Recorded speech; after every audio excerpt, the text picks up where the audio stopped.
saran dari Ibu Widya ke Pak Rimba, tapi itu tidak masalah.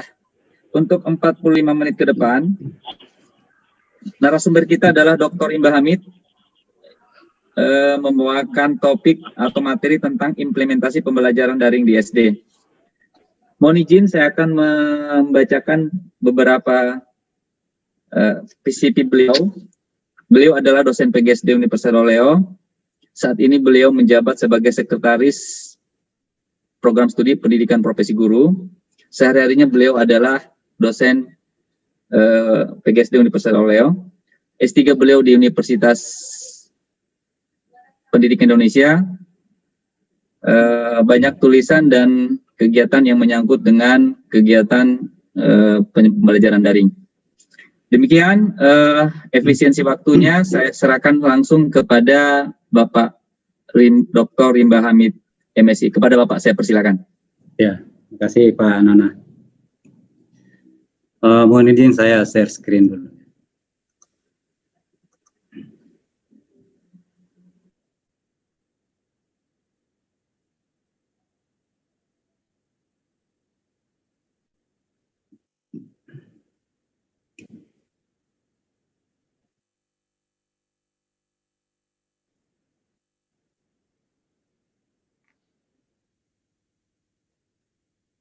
Ya, Assalamualaikum warahmatullahi wabarakatuh.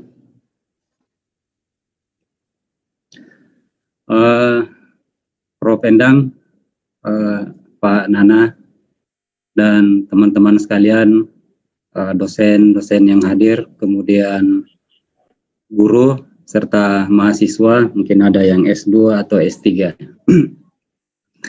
Alhamdulillah pada hari ini kita diberi kesempatan untuk menghadiri atau ikut dalam kegiatan webinar nasional dengan tema masa depan pembelajaran daring di SD. Saya kira beberapa hal yang terkait dengan itu, baik dari kebijakan yang sudah disampaikan oleh dari kementerian maupun Prof. Endang sudah sangat komprehensif menurut saya, bahkan ini bagi mahasiswa S1 maupun S2 seperti kuliah umum yang sangat luar biasa, termasuk saya. Tentu kami berterima kasih atas materi yang sudah disampaikan sebagai pencerahan dari kami semua peserta, termasuk saya selaku pemateri pada kesempatan hari ini. Sesi kali ini dari tema besar mengenai masa depan pembelajaran daring di sekolah dasar. Ini kita akan bicara mengenai implementasi pembelajaran daringnya di sekolah dasar. Nah, kalau kita lihat dalam sebuah konteks pembelajaran, ya tentu yang paling banyak terjadi, terutama sebelum pandemi COVID, adalah tatap muka, kemudian belajar mandiri dan belajar kolaboratif. Ya, jarang sekali terjadi pertemuan yang sifatnya tatap maya atau virtual synchronous learning. Nah, hari ini dengan kondisi di mana masih terjadinya pandemi COVID-19 ini, maka mau tidak mau seluruh komponen pendidikan termasuk guru dan siswa harus menempuh jalan yang mungkin tidak pernah dibayangkan, dan ini mendadak terjadinya. Meskipun tidak semua orang termasuk guru dan siswa ini siap menghadapi pembelajaran daring, ya. Tapi hari ini kita bicara tentang daringnya. Saya sudah bertemu dengan banyak guru, dan termasuk pada saat melakukan visitasi kepada sekolah-sekolah yang menjadi sekolah sasaran, kami mengkonfirmasi apakah di situ terjadi pembelajaran daring. Umumnya sekolah tidak melakukan pembelajaran daring dan menempuh cara-cara pembelajaran dengan melakukan aktivitas-aktivitas yang sesuai dengan kondisi dari sekolah dan itu tentu di luar dari pembelajaran daring. Nah, kalau kita ingin melakukan proses pembelajaran daring, ya tentu ini hanya dua jenisnya, ya kalau ini full daring maksudnya. Yang pertama ada yang asinkronus dan ada yang sinkronus. Kemudian yang asinkronus ini artinya proses pembelajaran yang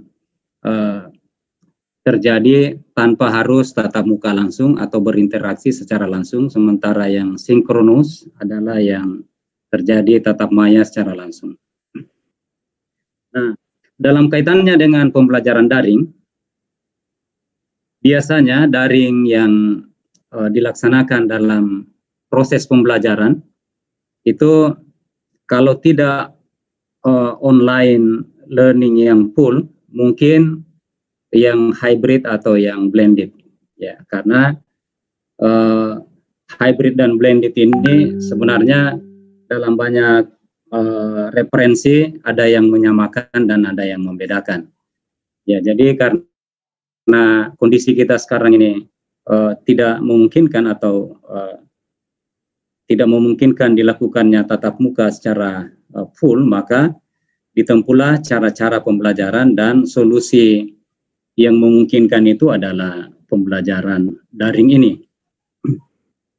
Nah, ini sebagai ilustrasi bahwa pembelajaran ada yang face-to-face learning, tatap muka, kemudian ada yang online learning, dan di sini adalah irisan antara face-to-face dan online, inilah yang ada hybrid atau blended learning. Nah, untuk proses pembelajaran daring, ya biasanya kalau ingin blended learning, kemudian memanfaatkan platform online untuk pembelajaran, biasanya guru-guru memilih salah satu di antara platform online ini, tetapi yang disarankan oleh kementerian sebenarnya adalah Google Classroom, karena ini salah satu yang mendapat kuota gratis jika platform ini digunakan oleh guru maupun siswa. Tentu platform ini, ya ada juga yang mengatakan ini sudah sekelas LMS atau Learning Management System. Biasanya di backup dengan komunikasi tambahan melalui WhatsApp. WhatsApp atau WA ini adalah bagian yang mendukung pembelajaran, tetapi bagi guru-guru yang atau siswa yang belum dapat menggunakan platform online seperti Google Classroom, biasanya hanya menggunakan WA sebagai sarana atau media pembelajaran penyampai informasi dari guru ke siswa, atau sebaliknya dari siswa ke guru pada saat selesai mengerjakan tugasnya. Ya. Nah, untuk aplikasi sinkronus atau kelas daringnya nanti biasanya yang banyak digunakan adalah aplikasi Zoom video conferencing, kemudian ada Google Meet, dan juga Cisco Webex. Ya, yang lainnya ini jarang digunakan. Tetapi sekarang WhatsApp juga sebenarnya sudah bisa digunakan untuk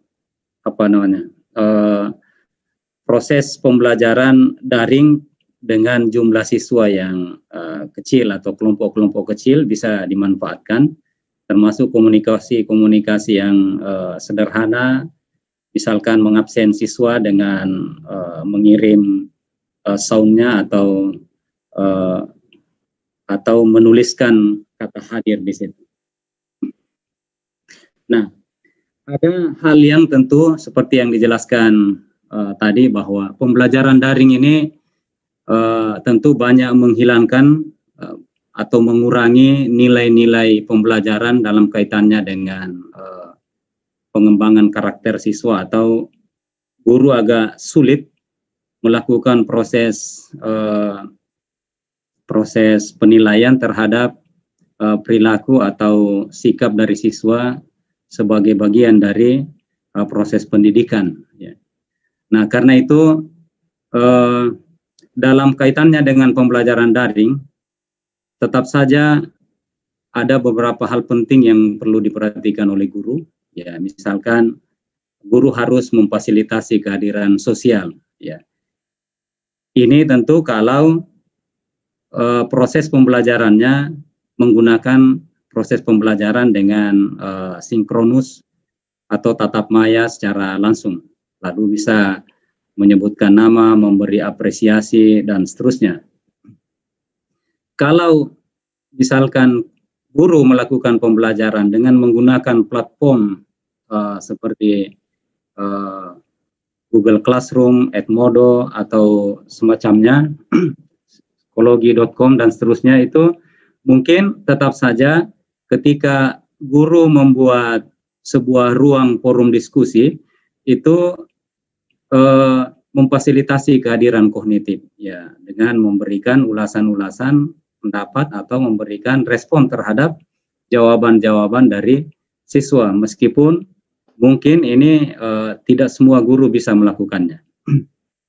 Kemudian yang ketiga, guru tetap harus memfasilitasi kehadiran pembelajaran, terutama ada proses scaffolding di situ, di mana guru melakukan proses pembimbingan untuk membawa siswa ke arah pemahaman yang lebih baik atas bimbingan dari orang lain, termasuk gurunya dan teman-temannya yang memiliki pemahaman yang lebih. Kemudian ini harus diberikan respon jangan terlalu lama. Misalkan kalau ada proses pembelajaran yang asinkronus dengan menggunakan platform online atau menggunakan LMS, guru harus memberikan respon paling tidak ketika tugas-tugas siswa sudah dikirimkan. Biasanya itu ada notifikasi dari email atau yang lainnya, kemudian bisa direspon. Nah, untuk pembelajaran daring, ya memang ini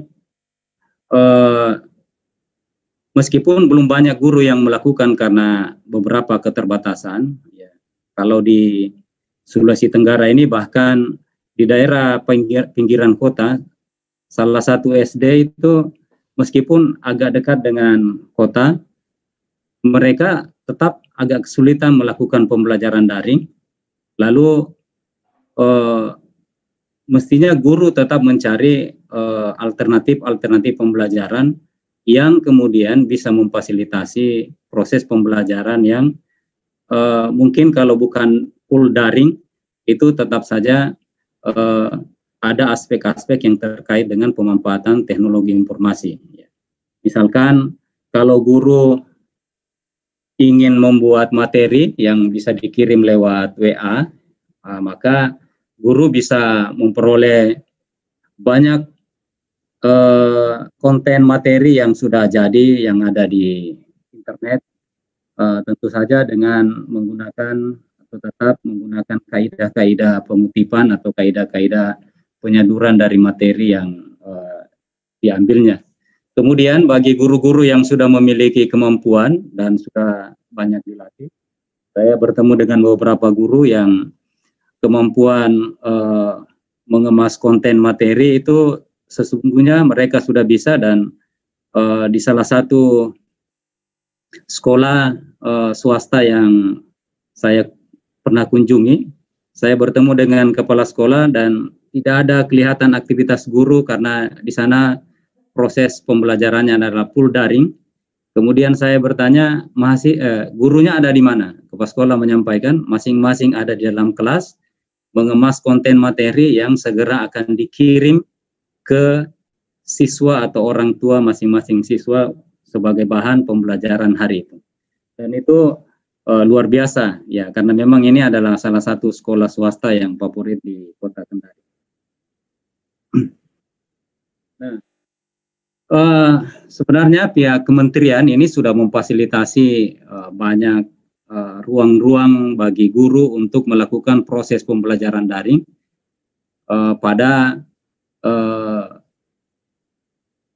laman-laman yang ada, dan itu bisa diakses dengan gratis, ya, karena sudah mendapat kuota gratis selama yang diakses adalah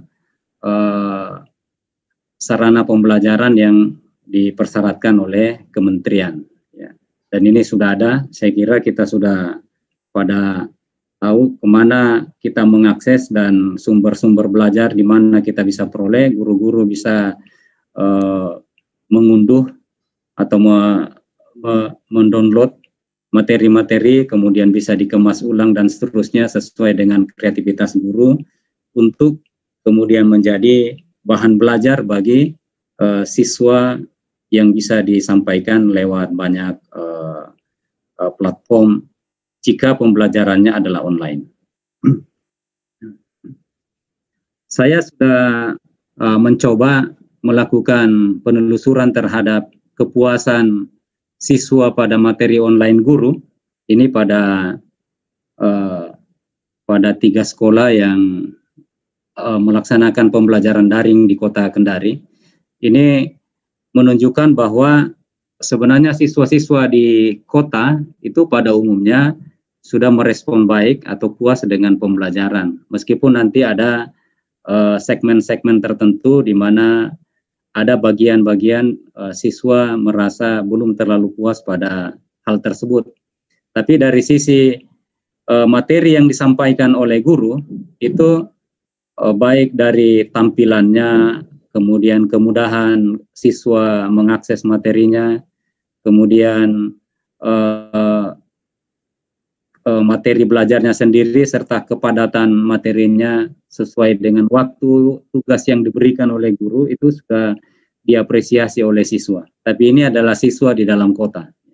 Kalau siswa yang di luar kota, tentu mereka memiliki ragam pelaksanaan pembelajaran di masa COVID-19 ini, dan pada umumnya tidak melakukan pembelajaran daring, tapi menempuh cara-cara pembelajaran sesuai dengan kondisi sekolah.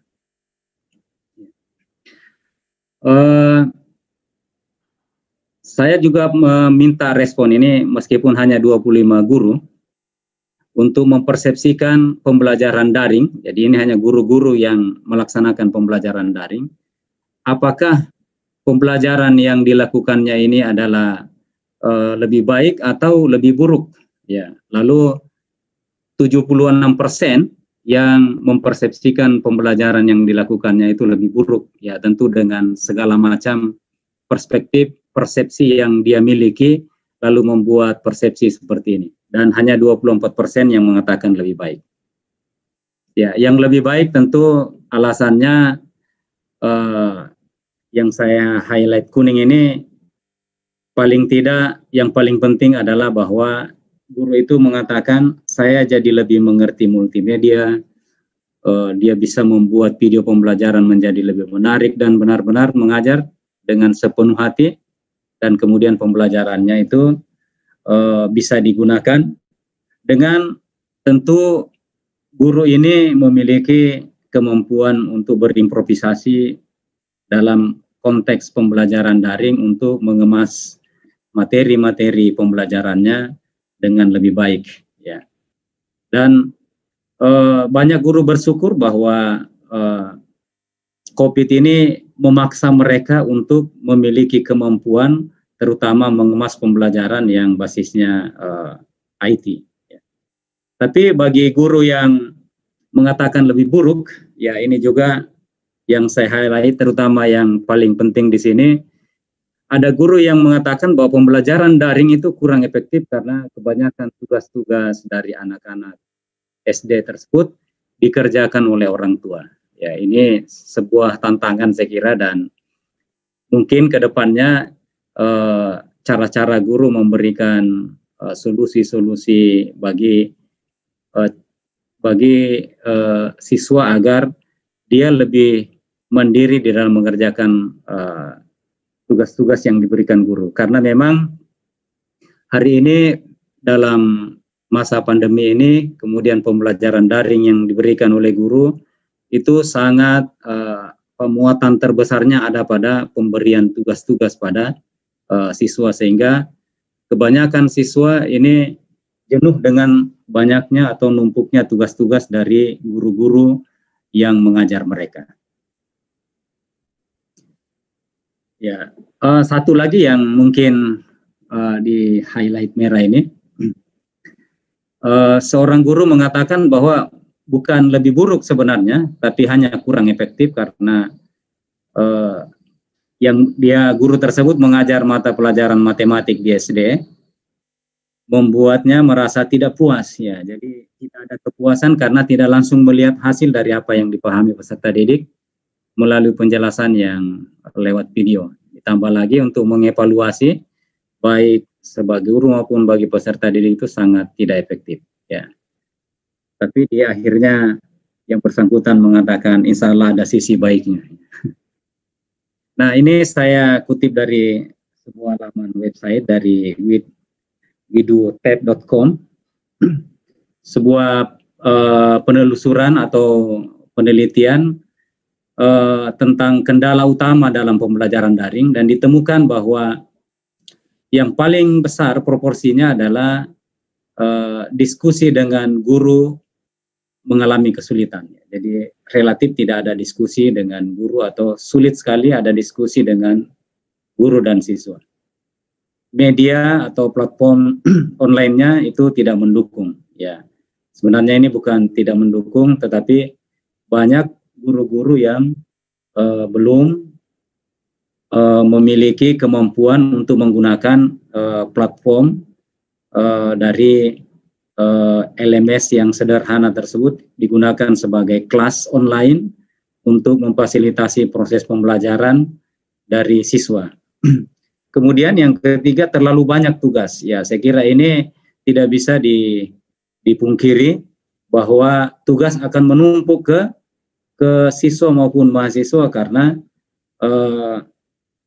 guru atau dosen nanti akan banyak memberikan tugas karena melakukan proses pembelajaran online itu misalkan tatap maya secara langsung tentu membutuhkan banyak persyaratan, misalkan sinyal harus kuat, kemudian kuota internetnya harus cukup dan seterusnya. Dan ada satu hal yang penting juga di bagian akhir ini bahwa suasana rumah ini kurang kondusif dalam proses pembelajaran daring. Saya kira guru-guru yang sudah pernah mencoba melakukan pembelajaran daring itu memahami betapa banyaknya faktor-faktor yang menjadi bagian dari kesulitan kita untuk melaksanakan pembelajaran daring di luar dari hal-hal ideal yang sudah disampaikan oleh Bapak dari Kementerian dan Prof. Endang tadi. Ya, saya kira itu aspek-aspek idealnya, tapi pada tingkat implementasinya di sekolah maupun pada siswa tentu masih banyak kendala-kendala yang dihadapi. Nah, ini sebagai bahan refleksi ya dari banyak penelitian ya dan beberapa informasi yang datang dari guru ya. Ternyata bahwa pembelajaran daring ini sampai saat ini efektifnya itu hanya dalam konteks mengerjakan penugasan. Tapi dalam pemahaman konsep, kemudian mengembangkan konsep, sampai pada refleksi, itu masih kurang efektif. Ya, tentu ini bukan berarti kita tidak akan melakukan pembelajaran daring, tetapi ini sebagai bahan refleksi bagaimana meningkatkan keefektifan pembelajaran daring sehingga pemahaman konsep, pengembangan konsep hingga refleksinya bisa lebih optimal. Nah, ini kami pernah melakukan survei ini pada mahasiswa calon guru SD. Ini sedangkan mahasiswa calon guru SD, ini terutama misalkan pada beberapa aspek ini, ketersediaan belajar online-nya. Nah, ini yang menarik ini. Ya. Copy paste tugas-tugasnya. Yang melakukan itu ada sekitar 64,8%. Ya. Kalau sudah seperti ini tentu hal-hal yang terkait dengan sikap mereka tentang kemandiriannya itu pasti dipertanyakan karena begitu banyak mahasiswa yang melakukan copy paste tugas-tugasnya pada saat diberikan tugas oleh dosen. Ya.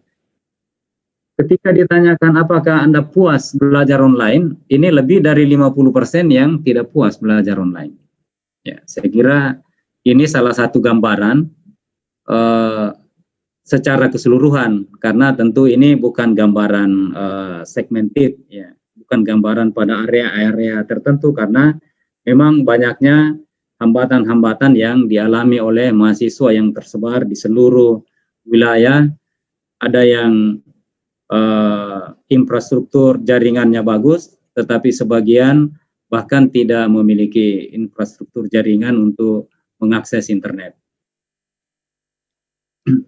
Ya, tadi juga Prof. Endang sudah menyampaikan ini. Ini saya dapatkan dari informasi beberapa guru, bagaimana ragam pembelajaran di SD selama pandemi. Jadi, ada sekolah di mana siswa diberi tugas oleh guru, siswa datang ke sekolah mengambil tugas, mengerjakan di rumah, dan kembali mengumpulkan tugasnya di sekolah. Ya. Jadi hanya mereka terkesan tidak boleh ada pembelajaran di sekolah secara tatap muka, tetapi sebenarnya siswa ini juga datang ke sekolah, kemudian kembali ke rumah mengerjakan, setelah selesai kembali membawa tugas-tugasnya, terutama ini kelas tinggi.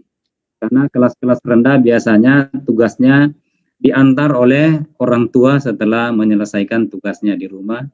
Bagi sekolah-sekolah tertentu yang tidak mengizinkan tugas-tugas itu dikirim lewat platform online, mungkin karena kesulitan mendownloadnya dan sebagainya. Ada siswa diberi tugas sendiri, diantar ke rumahnya, jadi guru sendiri yang mengantar tugas ke rumah, kemudian siswa mengerjakan tugasnya, kemudian guru menjemput lagi tugasnya. Jadi benar-benar siswa ini dilayani dengan baik oleh gurunya. Siswa diberi tugas secara daring, kemudian dikerjakan secara langsung oleh siswanya, kemudian diantar oleh orang tua siswa. Kemudian ada juga sekolah yang sudah siswanya mendapat tugas dari guru melalui WA, dikumpul lewat WA juga. Ini sudah mulai daring, tapi dia menggunakan platform platform online yang memfasilitasi pembelajaran yang asinkronus. Nah, ada juga sekolah yang sudah bisa mencoba beberapa platform online sederhana seperti Google Classroom, Edmodo, psikologi, dan seterusnya. Tapi ini tidak bisa diikuti oleh banyak siswa karena beragamnya fasilitas yang dimiliki oleh siswa untuk mengikuti pembelajaran online. Ya. Kami di dosen PGSD ini di beberapa waktu yang lalu meminta mahasiswa melakukan penelitian-penelitian dengan judul yang terkait dengan pembelajaran online. Ya. Salah seorang di antaranya saya minta mencoba untuk tetap menggunakan model-model pembelajaran yang difasilitasi yang ada di dalam K13, ya, misalkan discovery learning, kemudian inquiry learning, problem based learning, dan project based learning ini, tapi menggunakan platform online atau LMS ini, misalkan Google Classroom. Kita ingin mencoba apakah platform kelas online ini bisa mengakomodasi sintaksis atau tahapan-tahapan pembelajaran yang ada pada model-model yang ada pada K13. Tentu nanti dia akan berbeda dengan kelas nyata atau tatap muka secara langsung, tetapi mau tidak mau model pembelajaran itu harus bisa dikemas di dalam sebuah ruang-ruang platform pembelajaran daring yang kemudian pada bagian-bagian tertentu bisa disederhanakan. Kurikulum saja bisa disederhanakan, apalagi model-model tersebut selama tidak keluar dari prinsip-prinsip yang dianut oleh model-model tersebut di dalam mengembangkan sintaksis. Nah, ini ada juga sekolah yang menyesuaikan, saya kira ini sekolah-sekolah yang betul-betul sudah memiliki fasilitas yang sudah memadai. Kemudian dalam bagian-bagian tertentu aktivitasnya biasanya guru juga melakukan video call atau mengirimkan video kegiatan belajar anak di rumah dan kemudian nanti ada interaksi oleh orang tua dan guru. Ya, sebenarnya platform seperti Kelas Dojo, kemudian psikologi.com itu bisa memfasilitasi komunikasi tripartit antara siswa, kemudian guru dan orang tua. Ya, ini jika menggunakan platform tersebut yang versi pro-nya, bukan versi gratisnya. Kalau versi gratisnya itu siapa saja bisa menggunakannya, tetapi komunikasinya hanya antara guru dan siswa, tidak dengan orang tua. Kalau mau menggunakan versi yang tripartit tersebut harus berbayar. Nah, bagaimana dengan sekolah yang belum bisa daring? Ya, ini tentu memanfaatkan media belajar alternatif. Ya, nanti mungkin Ibu Widya akan menyampaikan media dan sumber belajar yang mana yang biasa digunakan. Kami di dosen PGSD ya pernah melakukan pendampingan terhadap beberapa guru untuk mengemas bahan belajar literasi yang berbasis digital. Ya. Bisa mungkin menggantikan sumber-sumber belajar yang ada di pojok-pojok baca dalam ruang kelas SD yang begitu banyak. Kemudian itu dikemas menjadi bahan-bahan yang lebih interaktif, sehingga kalau misalkan di pojok situ ada semacam komputer yang bisa diakses oleh siswa meskipun tidak online, ya seperti kita masuk dalam perpustakaan, kita bisa mencari sumber-sumber belajar atau judul-judul buku. Di situ siswa bisa kemudian mencari materi-materi bahan belajarnya yang tentu lebih menarik dibanding sekedar membaca sumber-sumber belajar atau buku-buku siswa yang mungkin kadang-kadang sudah lusuh, kusam dan seterusnya. Nah, ini tadi banyak kritikan dari orang tua sebenarnya. Ini suara dari orang tua ya, bahwa pembelajaran daring di sekolah dasar, ini sekolah dasar ya. Ada pertanyaan, siapa sesungguhnya yang belajar? Ya. Jadi kebanyakan mereka menduga bahwa bukan anak sekolahnya yang belajar, tapi orang tuanya yang belajar. Tapi tadi disampaikan di pemateri pertama bahwa ya siapa saja bisa belajar, kemudian di mana saja bisa jadi sekolah. Ya. Nah, ini sebuah penelitian ya menunjukkan bahwa ternyata tren yang paling banyak digunakan dalam pembelajaran daring selama wabah pandemi COVID ini adalah aplikasi WhatsApp ya. Dan yang kalau rumah belajar mungkin ini untuk Google Education yang termasuk bagian yang biasanya kalau yang institusinya ini yang versi suite-nya itu bisa lebih bagus, tetapi sebenarnya yang Google yang biasa pun, misalkan Google Classroom itu bisa digunakan oleh siapa saja, guru-guru. Sini banyak pilihan-pilihan seperti yang saya sampaikan tadi. Nah, ini izin Pak Rimba, sisa kurang lebih 5 menit ya. Oke. Saya kira tinggal berapa slide ini. Ini profil daya dukung pembelajaran online mahasiswa. Ini mahasiswa, ya saya kurang tahu kalau seperti siswanya sendiri. Mahasiswa saja banyak ada keluhan ketika terjadi proses pembelajaran online seperti semester yang lalu. Ya, ini yang paling banyak kalau dari akses internetnya ada yang kurang stabil. Ya. Kemudian jaringan listriknya masih ada yang tidak ada sama sekali jaringan listrik. Ya, kurang tahu gimana memfasilitasi mahasiswa yang seperti ini. Kemudian cara aksesnya dan penggunaan device-nya umumnya mereka menggunakan handphone. Ya. Dan penggunaan handphone dalam proses pembelajaran tentu banyak keterbatasannya karena sinkronisasi materi-materi yang diberikan oleh dosen atau guru nanti itu agak ada hambatan. Nah, saya kira ini kita akan berpikir mungkinkah pembelajaran daring di masa yang akan datang menggantikan sekolah umum. Ya, kita belum tahu. Ini masa lalu yang kita rindukan, kemudian ini masa depan yang diimpikan. Sekarang sudah terjadi seperti ini. Ya, yang dulu seperti ini juga ada masih ada di memori kita dan sebagian orang merindukannya, model-model seperti ini. Kemudian ini pembelajaran daring di SD ya. Di kanan ini kita lihat anak SD sudah sangat mahir menggunakan gawai yang memungkinkan sebuah proses pembelajaran daring, dan tentu ini tidak serta-merta bisa diadopsi oleh sekolah-sekolah yang dukungan infrastrukturnya belum memungkinkan untuk pembelajaran daring. Ini sisi pembelajaran daring, saya kira saya tidak perlu jelaskan, ada sisi gelap dan ada sisi terangnya saya kira.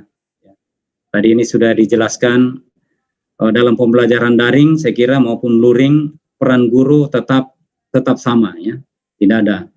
Hanya bebannya menjadi lebih berat karena ada tambahan-tambahan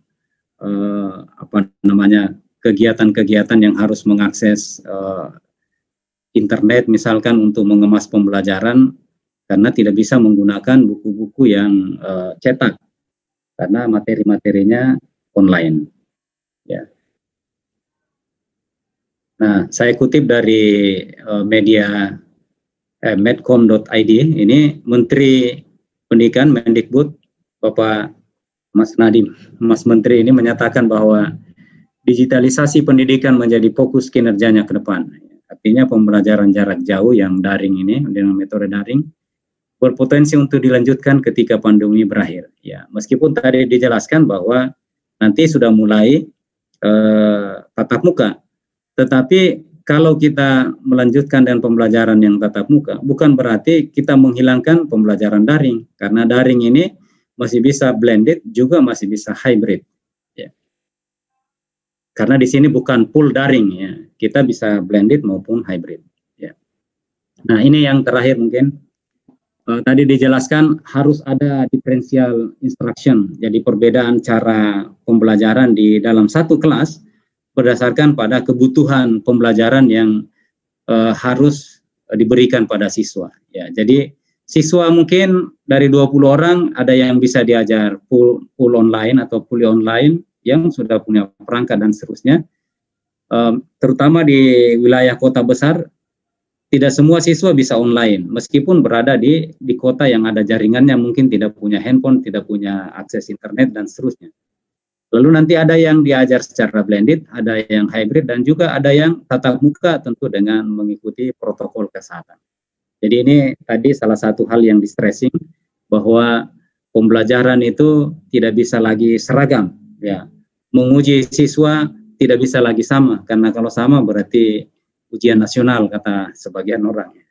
Differential instruction ini bisa memfasilitasi kebutuhan belajar siswa sesuai dengan apa yang dia inginkan. Karena tadi juga yang terakhir mengenai heutagogy ini, yaitu pembelajaran yang ditentukan oleh diri sendiri, tadi sudah dijelaskan oleh Prof. Endang tentang self-determinate learning. Jadi yang menentukan cara bagaimana belajar itu adalah siswanya sendiri. Ya. Itulah pembelajaran online dikembangkan di situ. Ya. Atau filosofi pembelajaran online lebih kepada yang heutagogy. Ya, kalau tema ini adalah masa depan pembelajaran daring, ya saya tunjukkan di sini atau saya kutip beberapa gambar yang saya ambil dari YouTube maupun referensi lainnya mengenai pembelajaran daring di masa depan. Bukan masa depan pembelajaran daring, tapi pembelajaran daring di masa depan. Ini nanti saya kira mungkin beberapa puluh tahun ke depan kita akan tiba di masa ini, di mana ini sudah paperless, tidak ada lagi kertas di sini. Semuanya sudah digitalisasi. Meja siswa saja sudah menjadi device yang bisa digunakan untuk berinteraksi secara online dari gurunya dalam masa pembelajaran. Saya kira demikian yang dapat saya sampaikan. Mohon maaf atas segala kekurangan. Saya kembalikan kepada moderator. Oke, terima kasih Bapak Dr. Imba Hamid MSI. Kita masih punya waktu 5 menit untuk tanya jawab. Sekali lagi, mungkin semuanya tidak bisa saya akomodir karena waktu juga. Masih ada satu pemateri lagi, Ibu Widya. Ini ada Pak Rusli dari Silakan Pak Rusli. Pak Rusli. Halo, Assalamualaikum Pak Rusli. Oke, kita lanjut ke Pepi Ani Martua Sisi Regar. Oh, Pak Rusli ada ya? Pak Rusli, halo Pak Rusli. Mikrofonnya itu di mute, mikrofonnya di unmute dulu. Mikrofonnya di unmute dulu Pak Rusli. Iya. Udah, oke. Oke, silakan Pak Rusli. Oke Pak. Oke, terima kasih Pak. Iya Pak, sebagai moderatornya. Suara saya kedengaran Pak? Kedengaran. Halo? Silakan. Ini serba langsung ke penyaji. Oh, iya. Kedengaran langsung, tidak lewat moderator lagi. Iya. Supaya langsung, Terima supaya enak kasih. gitu. Oh iya Pak. Oke Pak, terima kasih Pak. Assalamualaikum warahmatullahi wabarakatuh. Waalaikumsalam. Nama saya Rusli dari Provinsi Sumatera Utara, dari Medan. Sebelum saya ingin menyapa dosen saya dulu, Ibu Profesor Endang Widi, dosen saya dulu di program Pasca Sarjana Universitas Bengkulu. Selamat ketemu lagi Ibu. Oke, musik tanah saya. Baik, tadi sangat menarik sekali ya Pak materi-materi yang sudah disajikan.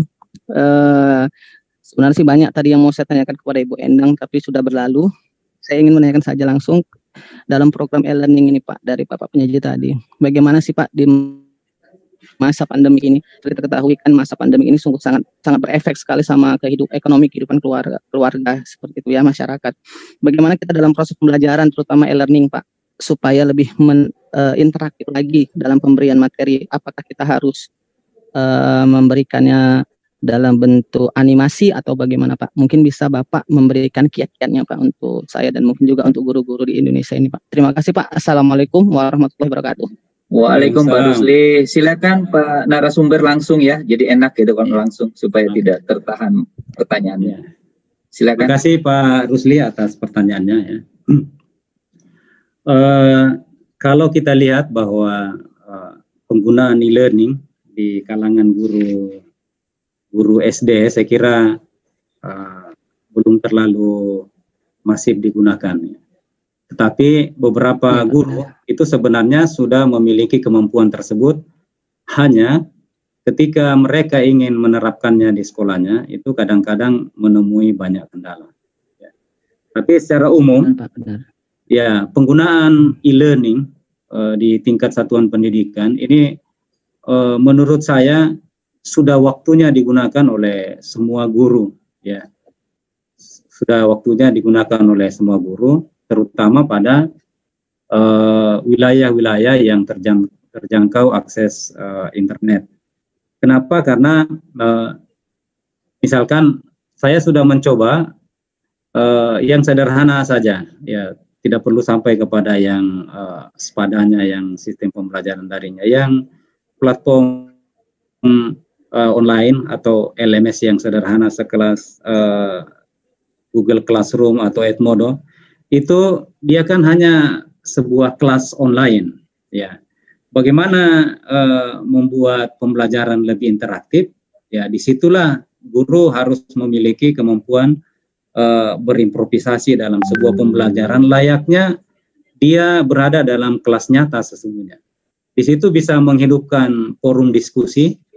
Di situ guru bisa menggunakan link-link yang sederhana pada video-video yang ada di YouTube. Setelah guru mencari materi-materi yang menarik di YouTube, kemudian bisa membuat linknya yang disimpan di e-learning tersebut. Kemudian siswa bisa mengaksesnya dan itu bisa lebih menarik karena kita tidak perlu sebagai guru mengemas konten materi yang interaktif karena tersedia banyak di sana. Kita hanya menyiapkan linknya. Ya, termasuk kalau kita bisa mengemasnya dalam format-format yang lebih menarik, apalagi kalau gurunya memiliki kemampuan yang memadai untuk mengemas konten materi yang animatif. Dan saya kira memang sudah waktunya guru-guru mendapat pelatihan untuk memiliki kemampuan mengemas konten-konten materi ajar yang animatif, misalkan menggunakan dulu kami sudah pernah melatih 20 orang guru yang sederhana saja yang secara gratis bisa aplikasinya diperoleh di internet, misalkan aplikasi Xpli untuk membuat